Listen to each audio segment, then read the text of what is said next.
안녕하세요. 동해한국사 저자 이기훈입니다.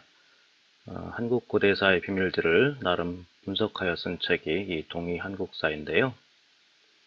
2014년 책이 출간된 뒤로 제가 들었던 얘기가 대부분 책이 너무 어렵다, 근거가 없다, 환빠다, 환타지다 이런 내용이었습니다.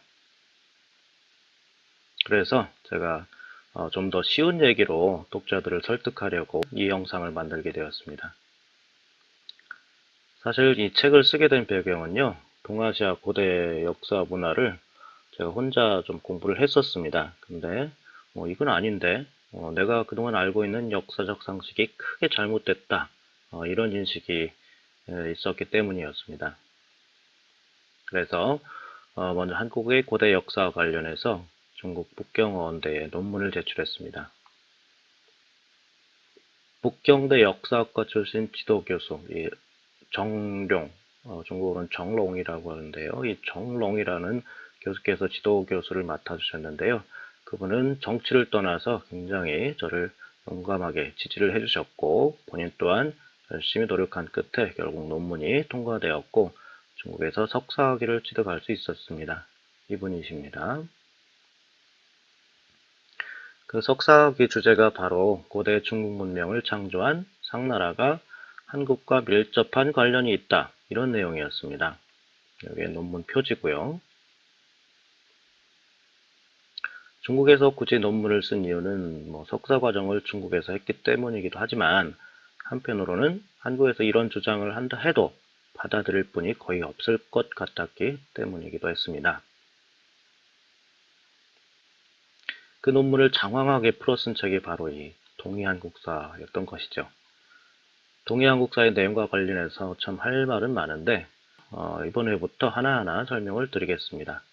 첫 번째 주제가 바로 기자조선에 관한 내용입니다. 여러분, 기자조선이라는 말을 들어본 적 있나요? 기자조선이란 기자라는 중국 사람이 다스리던 고조선이라는 말입니다. 우리 알기로 고조선은 단군이 다스리던 나라인데 웬 중국인 기자가 고조선을 다스렸다는 걸까요? 제가 고등학교 다닐 때 수업 중 이 기자조선에 대해 잠깐 들은 적이 있었습니다. 그때 국사 선생님께서 하신 말씀이 중국이 이런 엉터리 주장을 한다 였습니다. 그래서 시험에 안 나오겠구나 하고 내용도 잘 모르고 그냥 지나쳐 버렸습니다. 근데 그게 아닙니다. 기자조선은요, 한국 역사에서 빠져서는 안 되는 중요한 나라입니다. 고구려, 백제, 신라 모두 이 기자조선과 연관되지 않은 나라가 없으니까요. 자, 이제 그 이유를 하나씩 파헤쳐 보겠습니다. 중국에서는 기자조선이 기원전 1122년부터 기원전 194년까지 한반도 북부에서 약 1000년 동안 이어진 나라라고 주장하고 있어요. 이 사진 보시면 이게 바이두라는 중국의 네이버 같은 유명한 포털 사이트에서 가져온 사진인데요. 이 사진에 보면은 기자조선이 한반도 북쪽을 차지하고 있었던 걸로 그려져 있는 걸 알 수가 있습니다. 근데 만약에 중국의 주장대로 기자조선이 한반도 북부에서 1000년 가까이 지속됐다면 한국 역사상 가장 중요한 나라로 볼 수도 있겠죠? 한국 역사에서 1000년 이상 지속된 나라는 없죠, 사실. 증명된 나라는.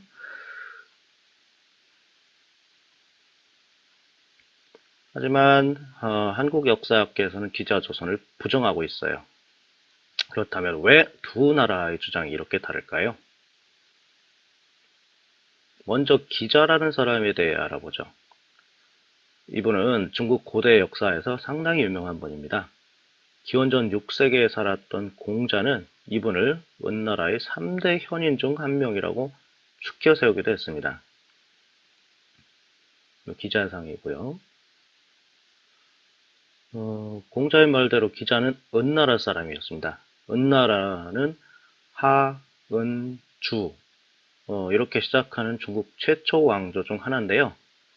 기원전 1600년부터 기원전 1046년까지 있었던 나라라고 합니다. 은나라는 상나라라고도 해요. 이 지도를 보시면은 여기 상조, 즉 상왕조라고 되어 있죠. 여기가 은나라입니다. 근데 사실은 은나라, 상나라 지금 굉장히 혼동돼서 많이 쓰이는데요. 상나라의 마지막 수도가 은이었기 때문에 은나라로 부르는 거예요. 상나라는 중국 두 번째 왕조죠. 하은조 중에 두 번째 왕조.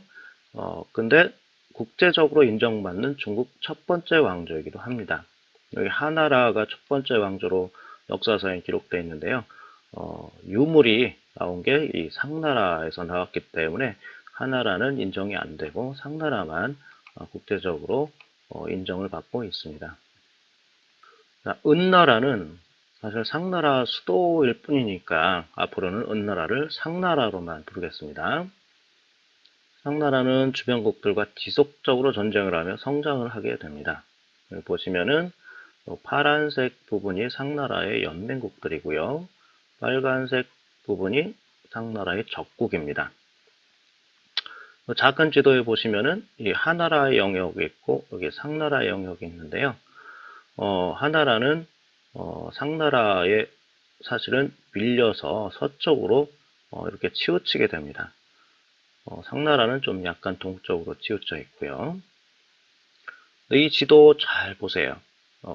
굉장히 좀 뭐랄까 앞으로 제 강의를 들으실 때 자주 듣게 되는 지명들이 꽤 많이 나옵니다.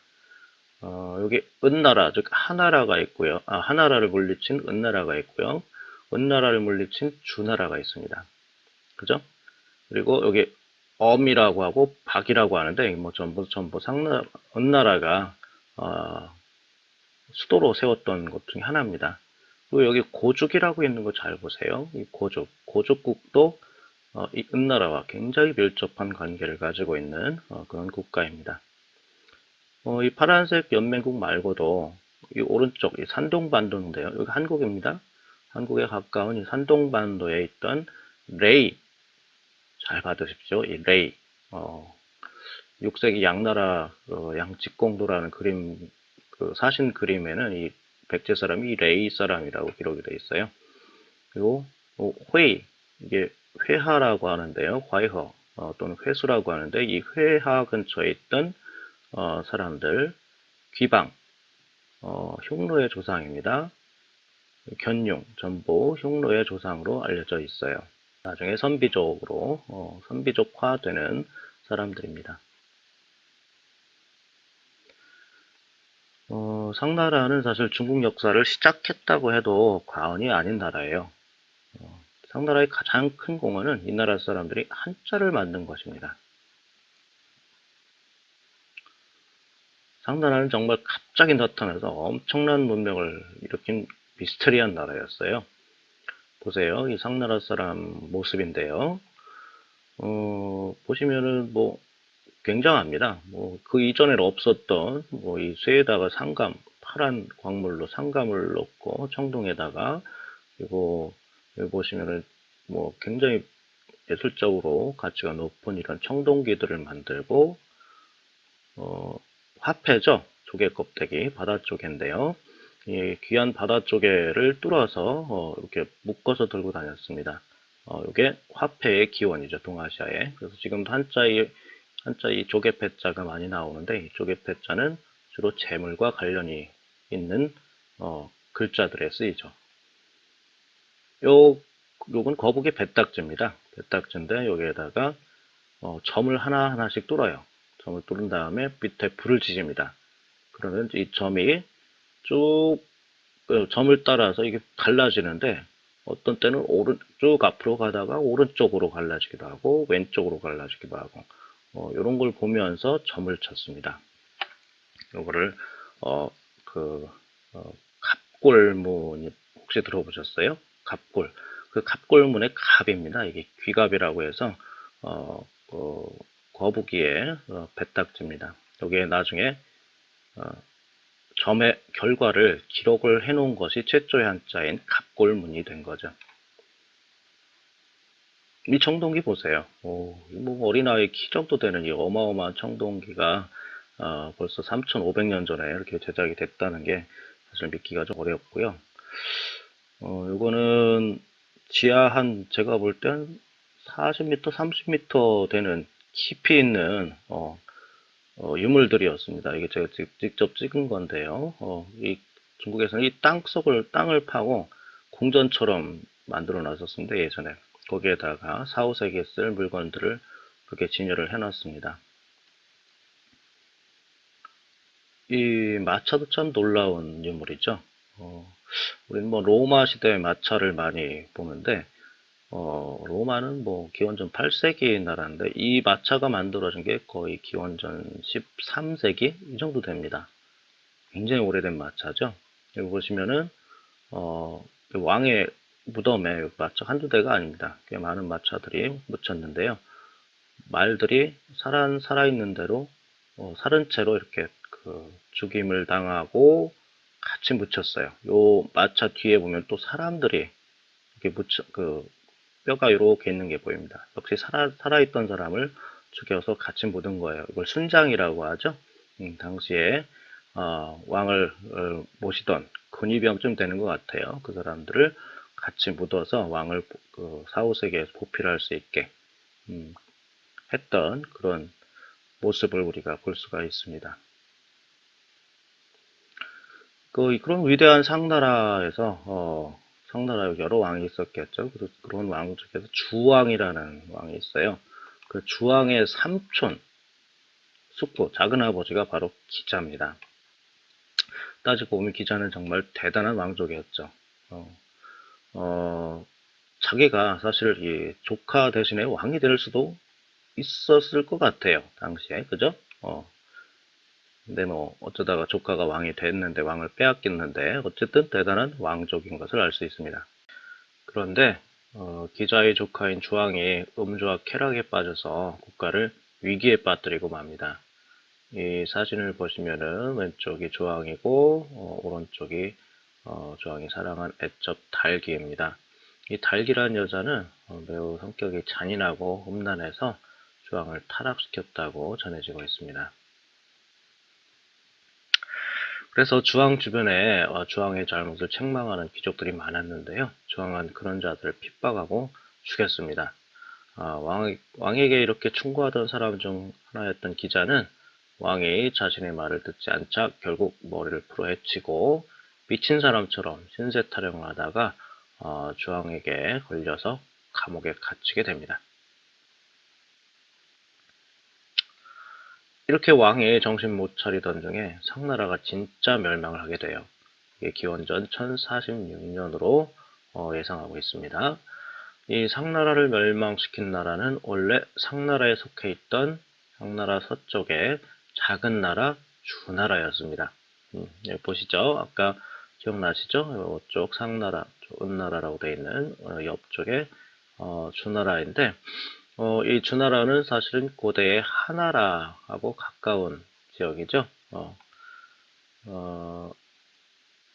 중국은 스스로를 화하의 후예라고 불러요. 화하. 이때 화는 중국 서쪽 화산 근처에 있는 주나라를 의미합니다.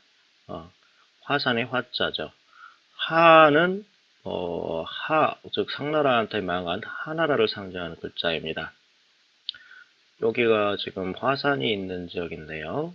이 화산이 있는 지역 왼쪽에 보시면은 중국 고대 수도인 장안, 지금은 시안이라고 부르죠. 이 시안이 있습니다. 이 시안 화산 이 근처에는 3000년 전 주나라 이래로 한나라, 당나라 이런 중국 대표 왕조들이 도읍을 해요. 그래서 현재 이 화산 지역을 화하민족의 뿌리라고 부르고 있습니다. 현재 중국 공식 국호 중화인민공화국이죠. 이 중화인민공화국에도 이 화자가 있는데요.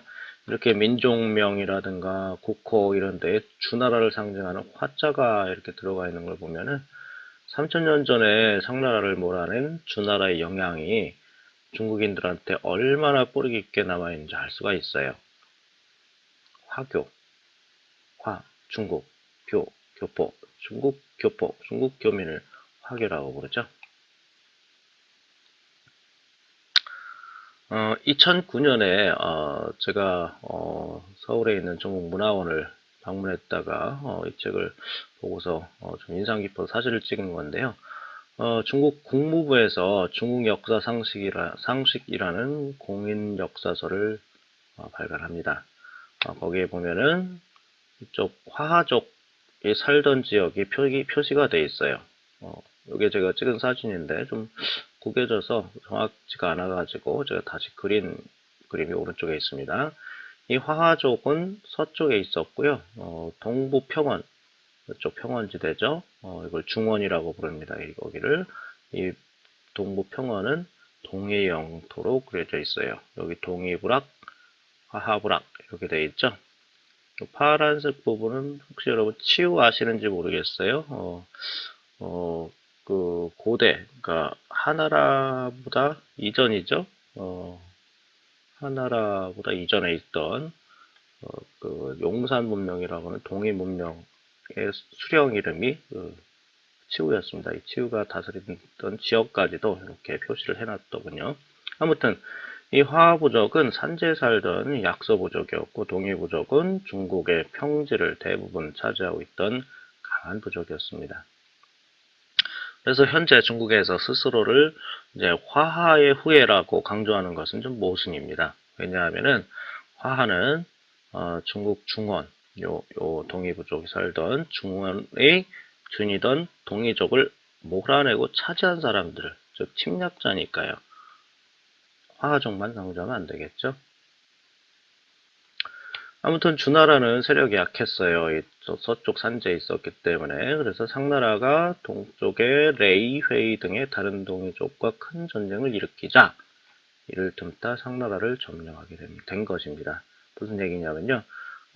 이 상나라가 적국 레이나 이 회이나 요 동쪽에 있던 적국에 대거 출병을 합니다. 이쪽 지역을 점령하려고요. 그 틈을 타서 상나라 연맹국이지만은 상나라의 그 수도를 은 지역을 주나라가 점령을 해버린 거죠.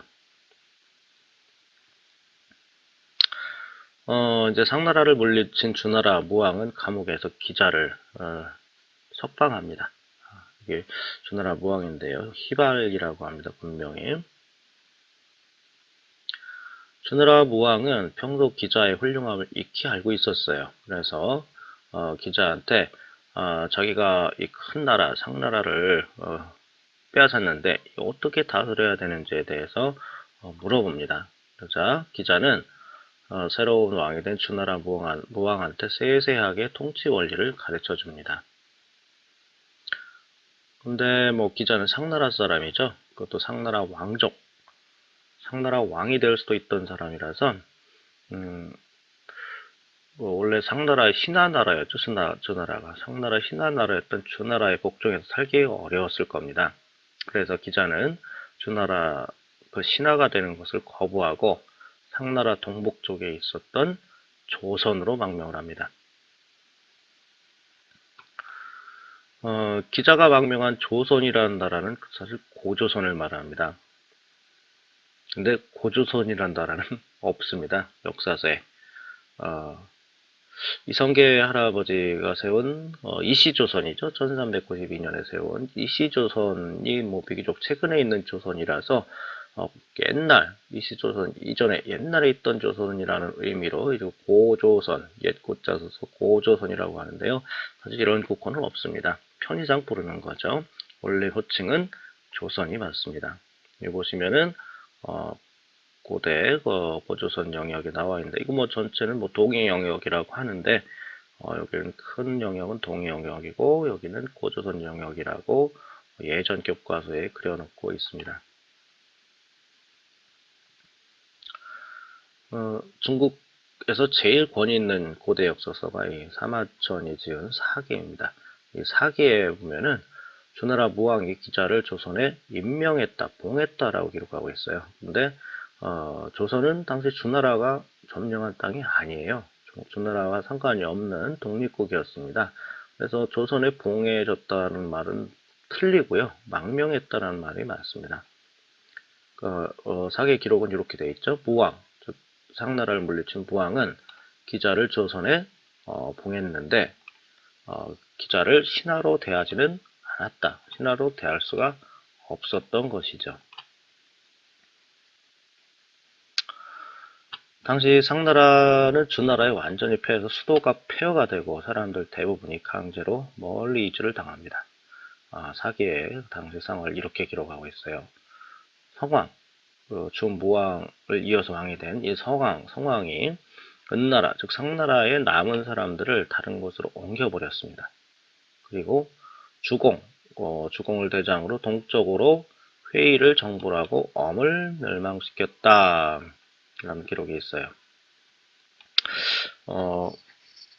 회의가 어디 있고 엄이 어디 있는지 혹시 기억나시나요?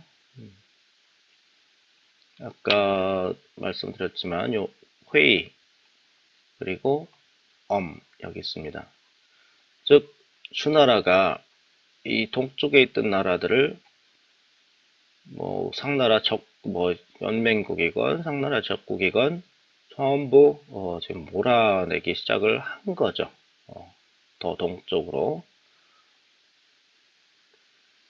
그래서 주나라가 멸망시킨 뒤에 백성들을 이주시켰다는 상나라, 회의, 즉 이 사람들은 주나라 주요 민족인 화족과는 다른 동이족 국가들이었습니다.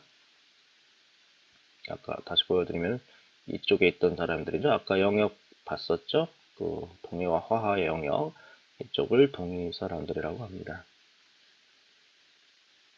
그런데 조선으로 이주한 기자는 조선에 어디로 이주했을까요? 중국 사람들 주장대로 처음부터 한반도 북부로 이주했을까요? 당시 상나라는 고조선 서쪽하고 경계를 하고 있었어요. 당연히 고조선 서쪽으로 이주했겠죠? 고고학 발견을 보면은 기원전 11세기에 여기 우리나라고 중국인데요. 여기 상나라가 있던 데인데 기원전 11세기에 갑자기 이 상나라 관련 유물들이 이쪽 발해만, 보하해만이라고 하는데 이 북쪽에 대거 등장을 해요. 무슨 얘기일까요? 기원전 11세기는 상나라가 멸망한 1046년경이죠. 당시에 상나라가 만들었던 청동기가 여기서 갑자기 발견된다는 얘기는 이쪽으로 상나라 사람들이 이주했다는 얘기로 볼 수 있겠죠. 물론 이 산동성 지역에도 상나라 유물들이 발견되는데 이게 아무튼 이쪽에 갑자기 대거 동쪽으로 밀려났다는 것을 알 수가 있습니다. 상나라 사람들이요. 아마 이쪽으로 기자가 이끌고 온 상나라 사람들이 대거 이주했을 것입니다. 자, 정리하자면 기자는 중국 서쪽의 주나라가 멸망시킨 상나라 왕족으로서 주나라를 피해 고조선으로 이주한 사람이고 기자조선은 이렇게 기자가 조선에 와서 왕이 되었다는 중국 역사서의 기록에 의해 생긴 나라가 바로 기자조선입니다. 그런데 왜 한국 사람들은, 한국의 학자들은 이 기자조선을 부정할까요? 사실 부정하는 게 아닙니다. 이 기자 세력이 한반도까지 온 것을 부정하는 것이지 기자조선이 없었다라고 얘기하는 건 아니에요. 이 오른쪽 지도 보시면 상나라 청동기가 아직 한반도에 안 왔잖아요.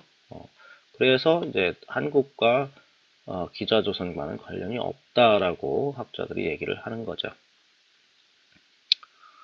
근데 여기서 잠깐 말씀드리고 싶은 게 있는데 기자 세력, 즉 상나라 유민들이 황하 인근에서 이주한 요 지역, 이 지역이 요즘 굉장히 한국과 중국에서 주목을 받고 있어요. 왜냐하면 여기가 동아시아 문명이 시작된 곳이라는 게 지금 거의 정설로 굳혀지고 있기 때문입니다. 요즘 중국 고고학계가 좀 고민이 많습니다. 왜냐하면은 아까 그랬죠.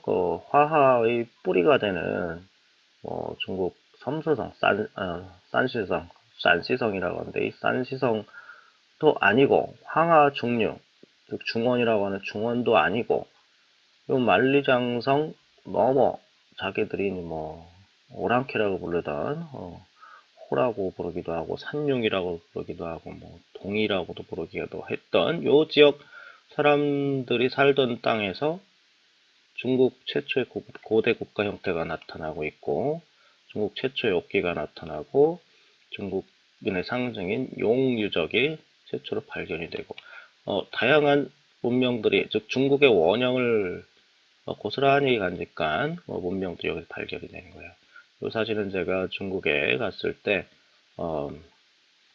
윤영성 박물관에서 찍은 사진인데요. 이 사진을 보면은 8,000년 전에 이미 여기서 옥기가 아주 세련된 옥기들이 여기서 제작이 됐고, 이 옥기들이 지금 일본 한반도, 중국 남부로 퍼지는 걸 볼 수 있어요.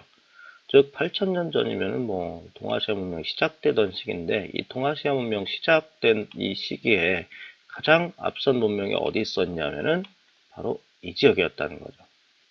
즉 신석기 문명부터 해가지고 이 지역에서는 동아시아를 선도했던 것을 알 수가 있습니다. 그런데 이 지역은 기원전 3세기까지 중국 영토가 아니었었거든요. 기자가 옮겨간 지역이 조선이라고 했죠. 사마천사기에. 그러니까 이 땅은 오랫동안 중국보다 고조선 땅이었음을 알 수가 있습니다. 사실 이 지역은 고조선뿐만 아니라 상나라, 중원에 있던 은나라도 기원한 곳이라고 이미 중국학계에서 인정되고 있어요. 상나라 사람들이 망하면서 왜 이 지역으로 이주한 걸까요? 황하 지역에 있던 상나라 사람들이 다시 이쪽으로 이주한 이유가 뭘까요? 바로 이곳이 자신들의 기원지이고 가장 가까운 형제국인 고죽국이라는 나라가 있었기 때문입니다. 고죽국 기억나시죠? 상나라의 동북쪽에 있던 나라입니다.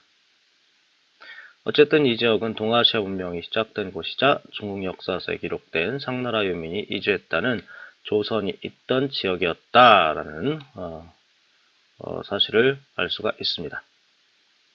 그런데 말이죠. 그 조선 서쪽 지역으로 망명한 상나라 사람들이 그냥 고조선 사람들한테 우리가 살 땅이 없으니까 땅 좀 떼주세요, 이렇게 아주 신사적으로 얘기했을까요? 아닙니다. 당시 이 지역에 있었던 고조선 왕 단군은 기자한테 밀려서 도망갔다고 합니다. 삼국유사에 이런 기록이 있어요. 고조선 왕 단군 왕검은 1500년간 나라를 다스리다가 주무왕이 즉위한 해, 즉 상나라가 멸망한 BC 1046년 무렵에 기자를 조선에 봉하자, 주무왕이 기자를 조선에 봉하자 수도를 단군 왕검이 장당경으로 옮겼다라는 기록이에요. 여기서 1500년은 단군이 한 사람이 아니라는 걸 알려주겠죠. 단군이라는 그 여러 왕들이 1500년 동안 그 지역에 조선 지역에 왕으로 있었다는 걸 알 수 있는데, 기원전 1046년에 기자가 오자 수도를 옮길 수밖에 없었다는 얘기죠. 이렇게 단군 할아버지를 몰아내고 기자 할아버지가 차지한 고조선의 초기 위치를 중국 역사서를 보면은 어떻게 기록하고 있을까요? 서기 1세기에 완성된 한서 지리지에 보면은요, 요서, 영지, 현 중국 천안시라고 되어 있는데요. 거기에 고죽성이 있었다라고 나와 있어요. 고죽성. 그러니까 은나라가 망하면서 같이 형제국이었었다고 했죠. 같이 합쳐진 이 고죽국이 어디에 있었냐면은 요서 영지에 있었다. 수서에 보면은 636년에 완성됐는데요. 고죽의 땅은 주나라식의 기자에게 봉해진 지역이다. 고죽국 예성은 노룡현 남쪽 11리에 있다. 천안시 노룡현 남쪽 11리. 천안시가 이쯤에 있고요. 노룡현이 이쯤에 있고 남쪽 11리 남쪽 11리는 당산시쯤에 해당하는데요.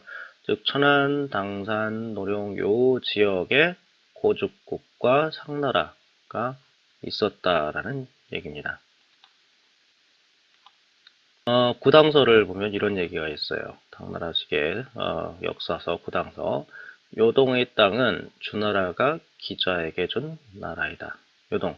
보통은 요동을 여기 뭐 요소, 요도 이렇게 나누긴 하는데, 당나라에서는 좀, 요하 인근을 말합니다. 요하 인근. 이 지역은, 어, 주나라가 기자에게 준 나라다라고 기록이 되어 있고요.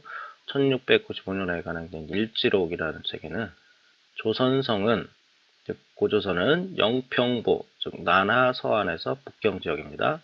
영평부 경내에 있었고 기자가 봉해진 지역이다라고 되어 있어요. 난하에서 북경 지역에 조선성이 있었다라는 얘기인데요. 이 난하 여기 있죠. 북경 여기 있죠.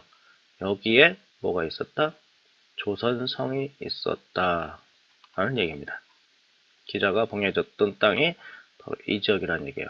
즉 넓게 봐서 이 북경에서 요와 사이, 요 사이가 바로 기자가 이주했던 그 지역이라는 것을 알 수가 있습니다. 즉 기자를 왕으로 한 상나라 유민이 처음에 이주한 곳은 한반도가 아니라 현 베이징 동쪽 일대였음을 알 수가 있습니다. 자, 이제 두 개의 조선이 됐어요. 기원전 11세기에 상나라가 망하면서 조선이 두 개로 쪼개지게 됩니다. 하나는 요하, 이게 요하인데요. 요하 서쪽에 기자가 점령한 조선, 즉 기자조선이 있고, 다른 하나는 기자를 피해서 요하 동쪽으로 이주한 단군조선이 이렇게 있었습니다. 사실 이 두 개의 조선은 뭐 국호는 전부 조선이라고 부르지만은 서로 다른 나라라고 보는 게 맞아요. 왜냐하면은 유물로 볼 때 청동기, 뭐 토기 그릇, 무덤 양식이 서로 달랐으니까. 고조선의 고인돌 분포를 보면요. 왼쪽 기자조선 땅에서는 북방식 고인돌이 없어요. 잘 보시면은 요화를 기준으로 신기하게도 고인돌이 나타나질 않아요. 고인돌은 여기 이렇게 갈색으로 칠해진 것도 이게 고인돌인데요. 물론 고인돌이 남방에 제일 많은데 한반도 남쪽이에요. 북방식 고인돌이라고 해서 탁자식, 다리가 높은 그 형식의 고인돌이 북쪽에 있다는 건데 사실 이 탁자식 고인돌이 남쪽에도 있습니다. 이 영역은 좀 문제가 있을 수 있어요. 저는 개인적으로 이 영역이 한반도 남북까지 포괄이 된다고 생각을 해요. 단군조선 영역이. 뭐 어쨌든 근데 기자조선 이 영역에는 없죠. 없습니다. 뭐가? 고인돌이. 단군조선 영역에는 고인돌이 굉장히 많아요. 남부에 더 많습니다. 고인돌이. 자, 이렇게 고조선 영역을 출원하게 하는 비파형 동검. 아까 고인돌을 봤는데 이제 비파형 동검도 한번 보시죠. 이 비파형 동검이란 칼 모양의 고대악기 비파하고 닮아서 붙인 명칭인데요. 대릉하역의 좌우양에서 발견된 비파형 동검. 딸린 거, 이게 대릉어인데요. 딸린 거. 요 유역의 북쪽에 보면은 조양시가 있어요. 조양. 아사달이라고 규정을 하기도 하는데요. 고조선의 수도. 여기에서 발견된 비파형 동검과 충남 부여, 한반도 남부에서 발견된 비파형 동검과 똑같죠? 이 비파형 동검은 이 고인돌하고는 다르게 다 퍼져 있습니다. 요서, 요동, 한반도 전체에. 근데 이 비파형 동검이 어디가 먼저 시작됐을까요? 이쪽 기자조선일까요? 아니면 단군조선일까요? 바로 기자조선 지역, 즉 요하 서쪽에서 먼저 시작이 됩니다. 그래서 기원전 10세기경에 만들어져서 점차 동쪽으로 퍼지게 돼요. 한반도 퍼지는 시기는 뭐 한 7세기경이라고 하니까 이때 뭐 기자조선이 다 단군조선을 뭐 점령을 했는지 아니면 단군조선이 기자조선을 연합을 했는지는 잘 모르겠네요. 단군조선을 몰아내고 요서 지역을 장악한 기자조선, 즉 상나라 유민들은 세력이 상당히 강했습니다. 뭐 상나라가 망하긴 했지만은 이들은 비록 중원에서 밀려나 조선으로 망명했지만 자신들을 몰아낸 주나라의 제국과 계속 경쟁 관계에 있었어요. 전쟁을 많이 벌입니다. 기원전 664년에 중국 동북부 강국인 연나라를 결국엔 공격을 합니다. 여기 땅조 꾸조 이게 주나라의 고족국이 있던 땅이다라고 했는데 뭐 지금 중국 영토로 이렇게 했는데 이건 뭐 중국이 사실은 원래는 고족국이 같은 나라가 아니었죠. 중국의 영토가 아니었습니다. 아무튼 이 고족국이 이 북경 쪽에 있는 연나라를 주나라 제국을 치니까 고족국이 쳤는데요. 그때 당시에는 뭐 고족이라는 말 안 하고 산용이라고 불렀어요. 그 사람들을 산용이라고 불렀는데 고족국이 연나라를 공격하니까 공자가 살던 노나라 산동성 제나라 산동성 지역 제나라하고 그 옆에 노나라가 조그맣게 있죠. 근데 사실은 뭐 좀 과장된 거예요. 산동성 이 동쪽은 동쪽하고 요 남쪽 인근은 주나라가 점령을 못했던 땅입니다. 제나라가 점령을 못했죠. 근데 아무튼 뭐 이 제나라가 도와줍니다. 이 연나라를. 그래서 고족국을 물리쳐버려요. 그래서 이 고족국 영토가 이 연나라 영토로 표시된 겁니다. 여러분들 혹시 백이하고 숙제라는 사람 들어보셨어요? 이 백이하고 숙제는 원래 고족국 왕자들이었는데 상나라가 망하자 끼니를 거르고 굶어 죽었다고 합니다. 그래서 중국에서 이 충신으로 아주 유명한 사람들입니다. 그런데 이상하죠. 상나라가 망했는데 왜 고족국 왕자들이 죽었을까요? 아까 얘기했듯이 이 고족국은 상나라와 같은 사람들이 세운 나라로 알려져 있어요. 고족국과 상나라는 형제 이상의 가까운 나라였던 거죠. 이 고족국은 존속견대가 약 기원전 1600년 전부터, 즉 상나라 건국 시기죠. 그때부터 기원전 660년, 즉 상나라 멸망한 뒤로도 계속 한 400년을 더 지속을 했죠. 940년에 이른 긴 기간 동안 존속한 나라가 알려져 있어요. 여기 백의 숙제 그림이고요. 이 고족국을 사실 우리나라 사람들은 잘 모르죠. 뭐 저도 예전에는 잘 몰랐었는데 이 고족국에 대해서 제가 자료를 한번 더 찾아봤습니다. 중국 네이버라고 볼 수 있는 바이두 백과사전에 이 고족국을 어떻게 설명하고 있는지 한번 저와 같이 보시죠. 중국어라 좀 복잡하긴 한데 천천히 읽어가면서 이 중국 백과사전 대표 백과사전에 어떻게 고족국을 설명하고 있는지 말씀을 드리겠습니다. 早期 초기에 고족국 초기에는 이랬답니다.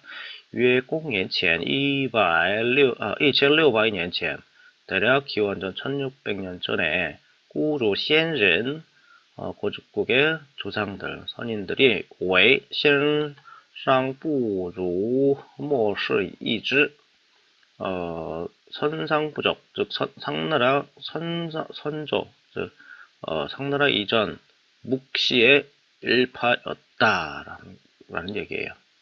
고족국의 조상들은 상나라의 그 조상인 묵시의 일파였었다. 상부조 난샤 중원시 상나라 사람들이 중원으로 남아있을 때, 중국으로 내려왔을 때 末世一支留在故土作为其后盾 묵시 일파는 그러니까 고족국 사람들이죠. 고족국 조상들은 옛 고토에 남아서 留在故土 남아서 作为 뭐가 됐냐면 그 후방의 방패가 되었다. 지원자가 됐다는 얘기죠. 누구의? 상나라 사람들의 지원자가 됐다는 겁니다. 상나라 사람 중원 내려갔을 때 源源不断将战略所需物资运抵中原 지속적으로 끊이지 않고 전략적으로 필요한 물자를 중원으로 조달을 했는데 魏商族最终问鼎中原银葛下命起到重要的战略支撑和经济支持 魏가 아니라 웨이구나. 상나라 조상들이 최종적으로 중원을 점령하고 은혁하명, 즉 은나라가 하나라를 혁명으로 물리치는데 아주 중요한 전략적인 지지와 경제적인 원조를 보냈다라는 얘기입니다. 考古发现 그 고고학에서는 어떻게 발견했냐면요. 物主先民可能就是红山族人南下的贵族群体.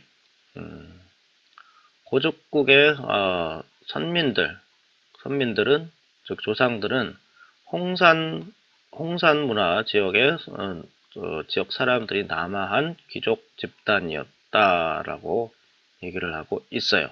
그 홍산 문화 지역이 아까 제가 얘기했던 중국의 그 신석기 문명 최초 신석기 문명이 발행한 북쪽입니다. 아까 제가 그랬죠. 거기에서 상나라가 기원을 했다고.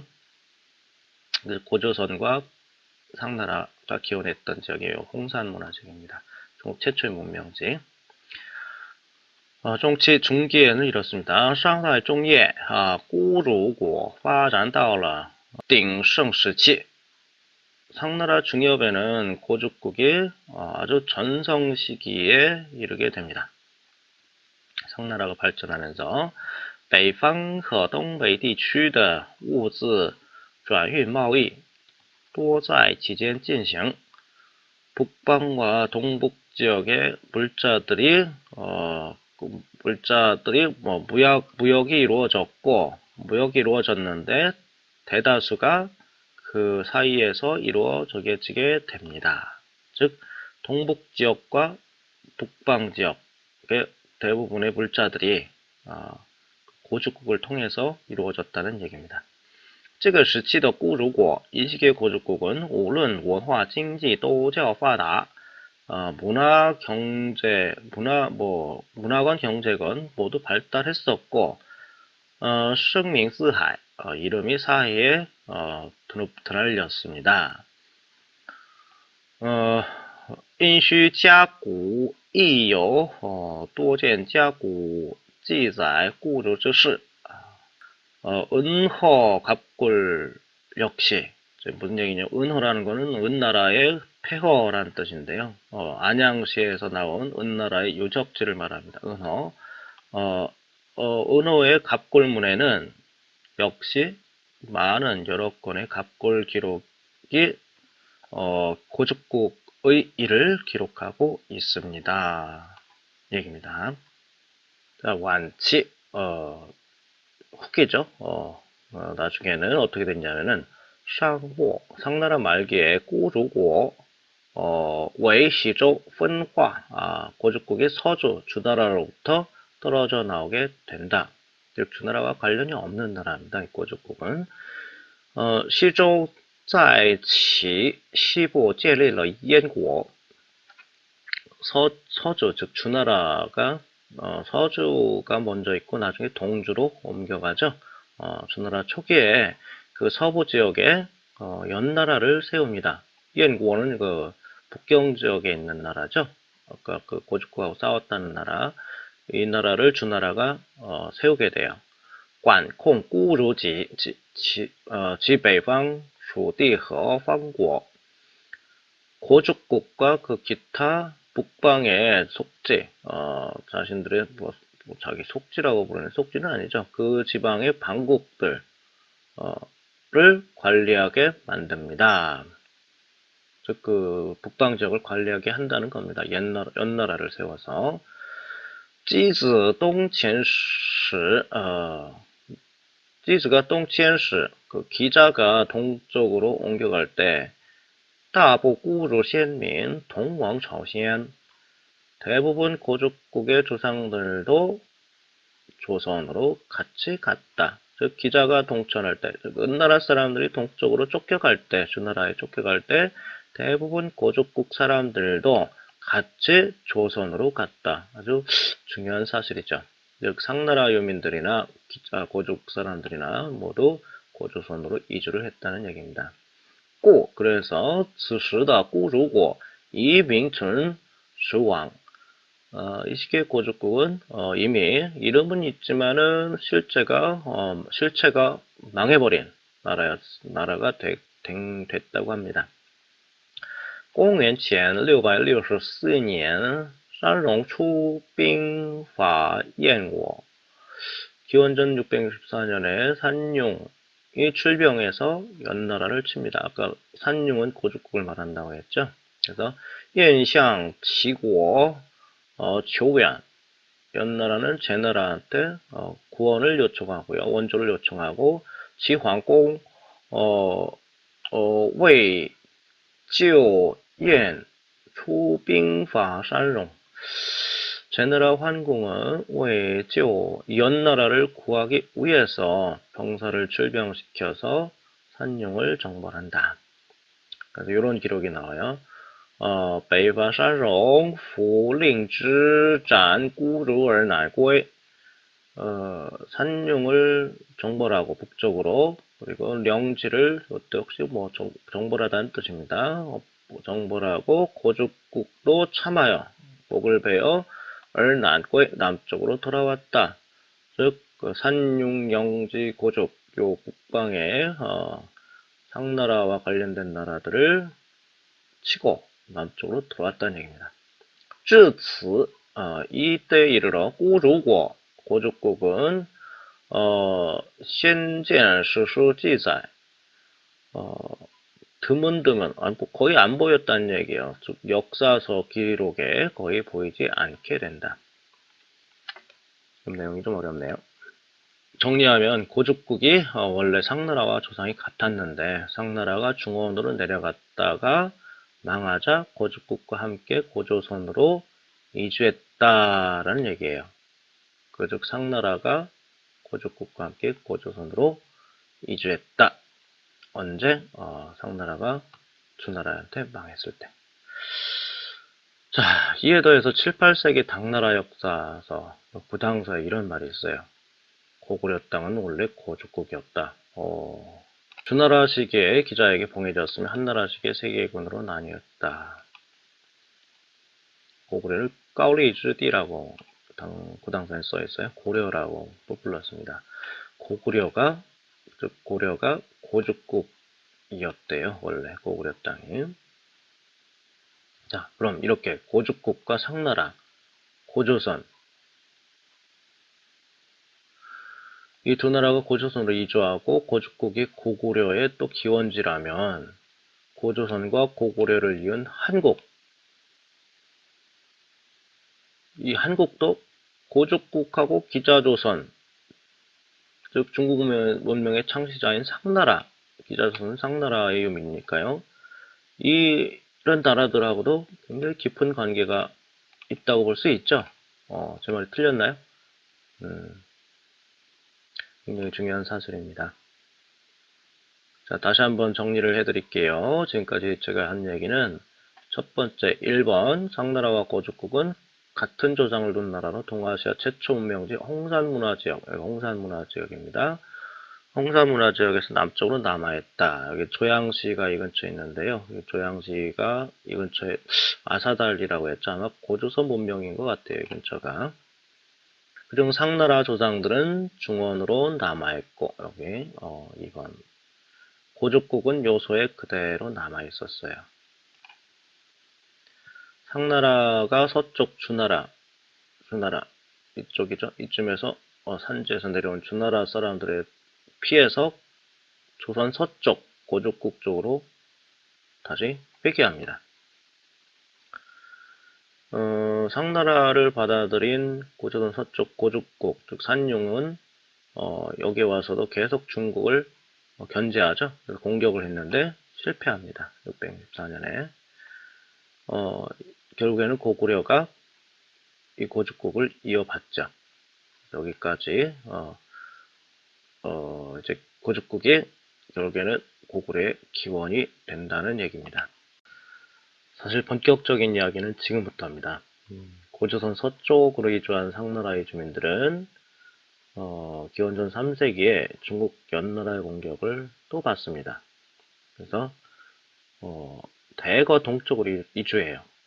당시 연나라가 고조선을 2000리라 장악을 뺏었다고 합니다. 그리고 고조선 서쪽에 있던 이 사람들은 갈 데가 없죠. 만주 아니면 한반도인데, 아무튼 만주 한반도 일대가 기원전 3세기에 아주 엄청난 혼란에 빠지게 됩니다.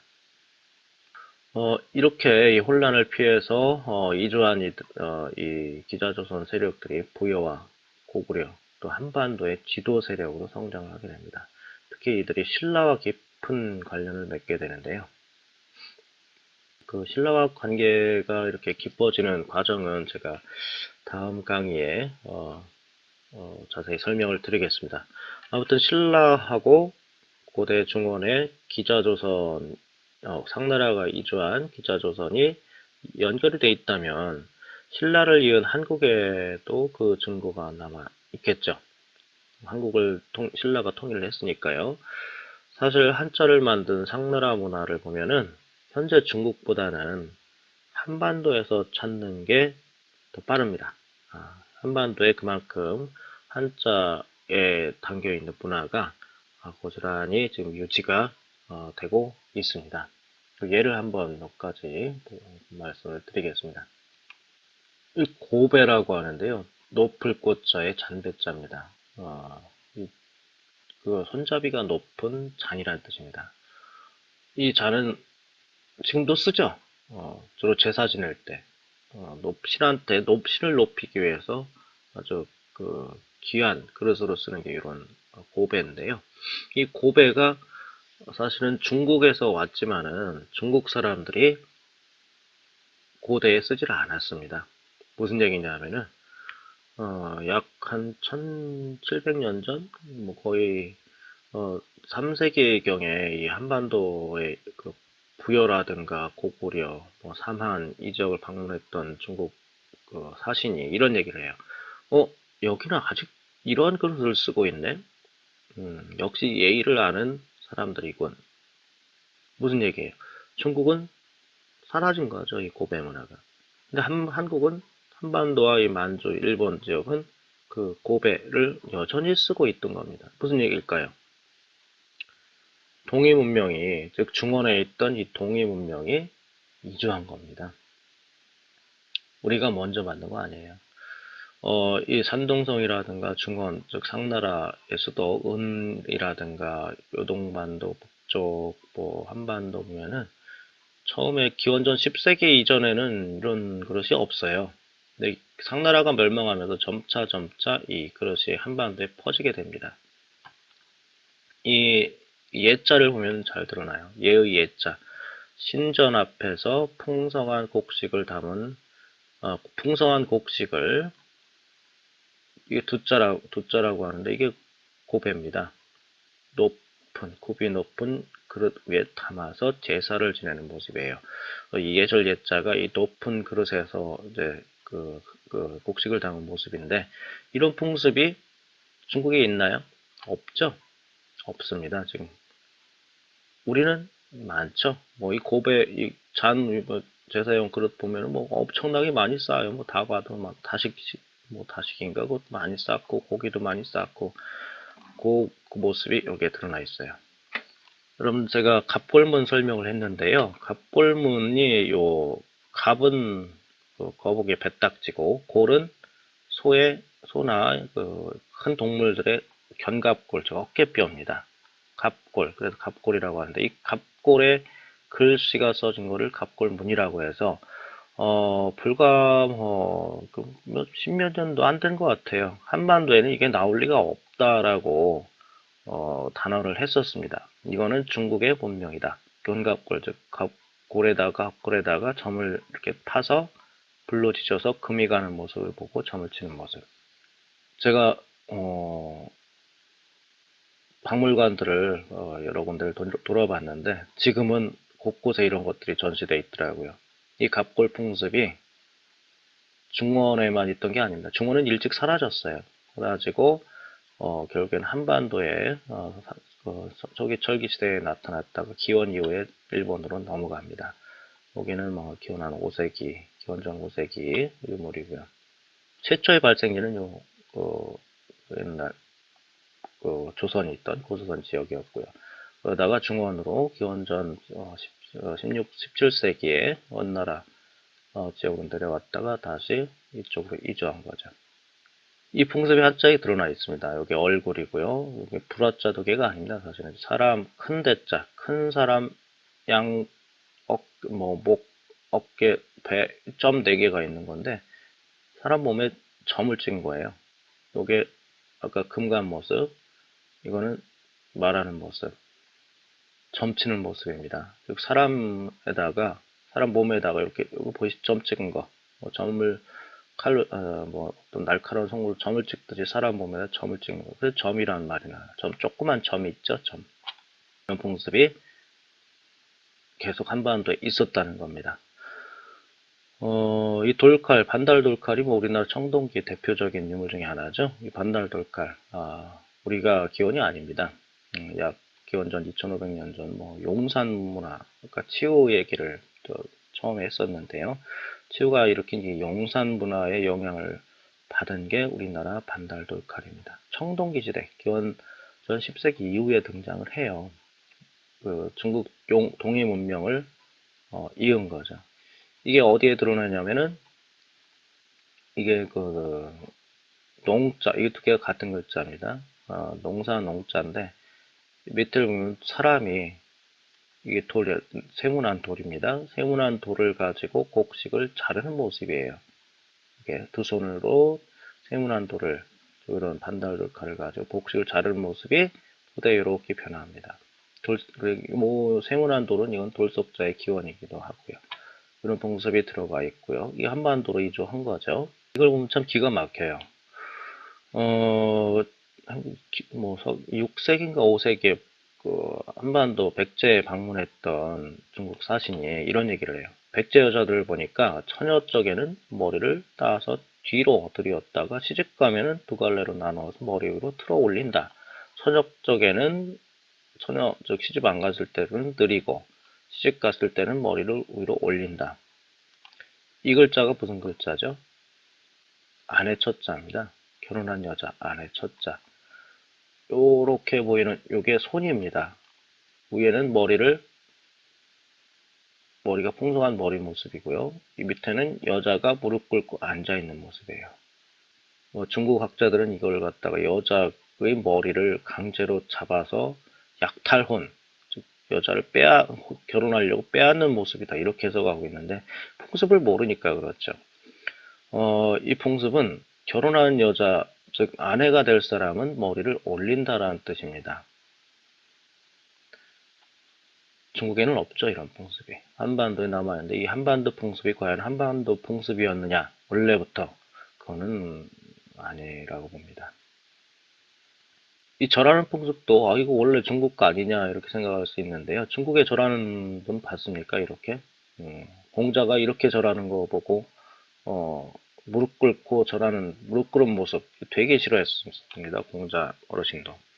근데 이 절하는 모습이 절배자에 나오는데요. 여기는 손가락이 하나, 둘, 셋, 넷, 다섯. 여기도 손가락이 하나, 둘, 셋, 넷, 다섯. 밑에는 뭘까요, 이거는? 여러분들 절할 때, 정식으로 절할 때,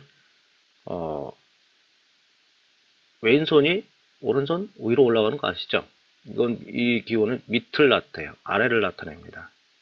즉, 왼손이 오른손 아래로 이렇게 포개져서 절을 하는 게 정통 절하는 법이에요. 근데 이런 절을 지키는 절하는 풍습을 지키는 나라가 한국밖에 없죠. 아직도 이 전통이 유지되고 있습니다. 중국에는 뭐 이런 절하는 풍습이 없어요. 가끔 뭐 청나라 시대의 영화, 예전에 마지막 황제에서 이를 절하는 모습 봤는데, 이 청나라 사람들은 사실은 우리하고 같은 조선족에 속하죠. 화족이 아닙니다. 아무튼 이 왼손을 올리는 풍습이 이 절배자에 나타나 있죠. 이게 1700년 전에 부여해 왔던 중국 사신이 굉장히 신기하다고 기록하고 있어요. 부여해 왔더니 사람들이 두 손을 땅에 대고 무릎 꿇고 절을 하더라. 사신들이 참 희한한 풍습이다. 즉 당시조차도 중국에는 이런 풍습이 없었다는 거죠. 이렇게 다리를 무릎을 이렇게 교차해서 꿇고 앉는 적이 많을 것 같아요. 중국 분들은 이렇게 못 앉습니다. 의자, 침대 생활하기 때문에. 제가 논문에 이 배울학자를 윷놀이라고 적어서 많이 사람들이 의아해했는데요. 윷놀이 맞습니다. 요게 4개의 이걸 효라고 하죠. 4개의 나무 토막을 여기 두 손으로 던지는데 그 밑에가 이게 육자입니다. 우주를 나타내는 육판이죠. 육판이고 아이한테 아이가 그 앞에 앉아 있어요. 점 치는 거 배우는 거예요. 유점입니다. 이건 놀이가 아니에요. 새해 첫날 한 해에 점을 치는데 점말이 상당히 많았어요. 책으로까지 나옵니다. 유점 책이 있었어요. 그걸 배우는 겁니다. 가르칠 교자 역시 유점을 아이한테 아버지가 회초리든 아버지가 가르치는 모습이고요. 이런 풍습이 아직도 남아있다는 게 참 신기하죠. 중국에는 없죠. 중국에는 없습니다. 두 손으로 이렇게 잔을 올리는 모습. 이게 잔인데요. 이 잔을 손으로, 손가락으로 높이 드는 모습입니다. 존경한다는 뜻이죠. 지금도 우리는 이런 풍습을 가지고 있지 않습니까? 제사 지낼 때. 옷 의자를 보시면은, 잘 보세요. 요게 소매입니다. 요거는, 옷깃이에요. 옷깃을 잘 보세요. 어디로 방향이 되어 있는지. 오른쪽 옷깃이 들려서 왼쪽 옷깃을 덮고 있어요. 그죠? 그 모습이 이렇게 되는 겁니다. 고구려 벽화 보시면은 오른쪽 옷깃이 왼쪽을 덮고 있어요. 이게 초기 벽화 모습이에요. 후기에는 뭐 중국에서 대거 사람들이 몰려와서 좀 막 왔다 갔다 옷깃이 방향이 막 많이 바뀌는데 초기에는 대부분 오른쪽이 왼쪽을 덮고 있어요. 이거를 좌임이라고 합니다. 왼쪽으로 돌렸다고 해요. 좌임. 그에 비해서 이쪽에 있는 분은 중국 사신 같은데 오른쪽이 왼쪽을 덮고 있어요. 죄송합니다. 왼쪽 옷깃이 오른쪽보다 우회가 있어요. 이걸 우임이라고 하는데 이건 화하적 전통, 이건 동이적 전통이에요. 공자가 한 얘기입니다. 기원전 6세기의 공자가 관종이 없었으면 우리들은 옷깃을 왼쪽으로 여미는 오랑캐가 되었을 것이다. 화와 동이는 옷 방향마저도 완전히 달랐습니다. 이 바지 입고 있죠? 이 바지 입는 모습도 역시 다릅니다. 중국은 바지 안 입습니다. 기마민족의 흔적이죠. 옷 입자는 그러면은 이 한자는 누구의 풍습을 담고 있다고요? 중국의 풍습, 한국의 풍습, 고대 한국인의 풍습을 담고 있는 거죠. 이 무릎 꿇은 여인을 갖다 당연하게 여겨요. 아닙니다. 여자가 이렇게 무릎 꿇고 있는 거는 당연한 게 아니에요. 전 세계에서 여자가 이렇게 무릎 꿇고 예의를 표현한 나라가 몇이나 있나요? 뭐 일본하고 한국 정도밖에 없죠. 그렇죠? 중국은 이런 풍습을 굉장히 싫어합니다. 쭈그려 앉는, 뭉클이고 앉는 거를 굉장히 고대로부터 싫어했었어요. 춤추는 모습의 춤무자인데요. 춤무자. 항상 뭔가를 이렇게 치렁치렁하게 달고 춤을 춥니다. 이런 모습. 이 춤무자입니다.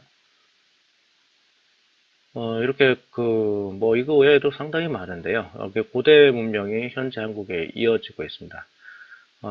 그럼 기자조선이 어떤 과정을 통해 한반도에 깊이 뿌리내리게 될까요? 기자조선이 신라는 새 나라라는 뜻입니다. 새 나라. 원래 전통이 깊은 나라가 아닙니다. 신라는 이주민들의 나라예요. 이 새 나라로 이어지는 이야기는 다음에 제가 말씀을 드리겠습니다. 오랫동안 너무 감사합니다. 들어주셔서 저희 홈페이지가 cnara.net cnara 넷인데요. 시간 되시면 한번 방문해 주시면 감사하겠습니다. 감사합니다.